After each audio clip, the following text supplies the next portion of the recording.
முடிஞ்சா நீங்கள் வந்து லிங்க்டின்ல ஃபாலோ பண்ணுங்கள். அதோட ஹேண்டில் நான் வந்து இங்கே தரேன். ஏன்னா நிறைய சில அப்டேட்ஸில் வந்து லிங்க்டின்ல ஹெவியாக கிடைக்குது. இதை நான் திரும்ப அதை வந்து வீடியோவாக கன்வெர்ட் பண்ணி போகிறதுக்குள்ள டைம் ஆகிடுது. ஸோ முடிஞ்சால் என்னை ஃபாலோ பண்ணுங்கள். அங்கே நிறைய இது நான் ஷேர் பண்ணுறேன். இதில் நான் ரீசெண்டாக பார்த்தது வந்து ஐபிஎம்மில் உள்ள விபி ஆஃப் ஏஐ பிளாட்ஃபார்ம் ஒரு டீட்டெயில் ஷேர் பண்ணியிருந்தாரு. கொஞ்சம் ஐப்ரோவை ரைஸ் பண்ணுற மாதிரி தான் இருந்துச்சு. அவர் என்ன சொல்கிறாருன்னா, எல்லா பெரிய கம்பெனி பார்த்திங்கன்னா எல்எம்எஸ்ன்னு இருக்கும், லேர்னிங் மேனேஜ்மெண்ட் சிஸ்டம்னு. அங்கே உள்ள எம்ப்ளாயீஸ்க்கு நிறைய கற்றுக்கிறதுக்குள்ள கம்பெனியோட பாலிசி, கம்பெனியோட பிரின்சிபல்ஸு, கம்பெனியோட டூல்ஸு, கம்பெனியோட ப்ராசஸ், இது மாதிரி நிறையா வச்சுருப்பாங்க.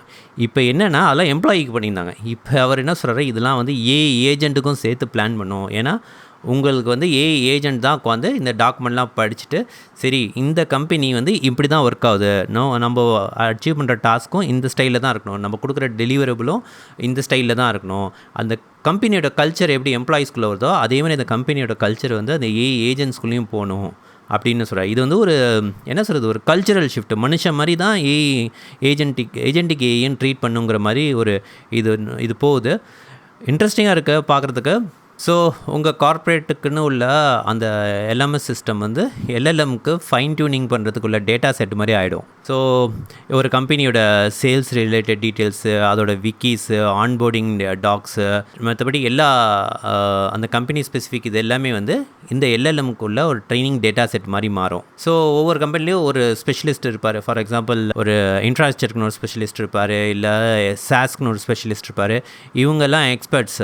இந்த எக்ஸ்பர்ட்ஸ் வந்து பீப்புளை கோச் பண்ணுவாங்க. இப்போ இவங்களுக்கு என்ன எக்ஸ்ட்ரா ரெஸ்பான்சிபிலிட்டினா, அவங்களுக்கு கீழே கொடுக்கப்படுற ஏஐயும் இவங்க கோச் பண்ணும். ஏஐயும் ஏஜென்டிக் ஏஐயும் இவங்க வந்து ஃபைன் டியூன் பண்ணி அவங்களோட நாலேஜ் அதுக்கு ட்ரான்ஸ்ஃபர் பண்ணும். ஸோ எல்லா கம்பெனியும் என்னென்னா, எம்ப்ளாயீஸ் வந்து அந்த கம்பெனியோட கல்ச்சர், அந்த கம்பெனியோட பிஹேவியர் எக்ஸிபிட் பண்ணும். எங்கே போனாலும் அவங்க ஒர்க்கு, அவங்க கொடுக்குற டெலிவரபிள்லாம் அதே மாதிரி அதை பிரதிபலிக்கணும்னு நினைப்பாங்க. அதே மாதிரி இப்போ அவங்க வச்சுருக்க டேட்டாவை வச்சு அவங்க யூஸ் பண்ணுற ஏஐயோ எல்எல்எம்மோ ஃபைன் டியூன் பண்ணி கிட்டத்தட்ட ஒரு மனுஷன் மாதிரி தான் அதை கொடுக்குற அவுட்புட்டும் பிஹேவ் பண்ணும். அந்த கம்பெனியோட கல்ச்சர், அந்த கம்பெனியோட ப்ராசஸ், அந்த கம்பெனியோட வே ஆஃப் ஒர்க்கிங், இது எல்லாமே அந்த எல்எல்எம்மும் பிஹேவ் பண்ணும். அதுக்கு எந்தெந்த கம்பெனிலாம் ப்ராப்பராக இன்வெஸ்ட் பண்ணி இந்த ஏஐலாம் ஃபைன் டியூன் பண்ணுறாங்களோ அவங்களுக்கு தான் எட்ஜ் நிறையா இருக்கும் ஃப்யூச்சரில். ஸோ இது வந்து ஒரு கல்ச்சுரல் சேஞ்ச் தான். ஸோ உங்கள் ஏஐ வந்து எந்தளவுக்கு ஸ்மார்ட்டாக இருக்குன்னா அதை யார் ட்ரெயின் பண்ணாங்கிறத பொறுத்து தான். ஸோ அந்த training data set, training experts, இவங்க எல்லாரும் தான் அந்த ஏஐயோட சக்ஸஸ்க்கு காரணமாக இருப்பாங்க.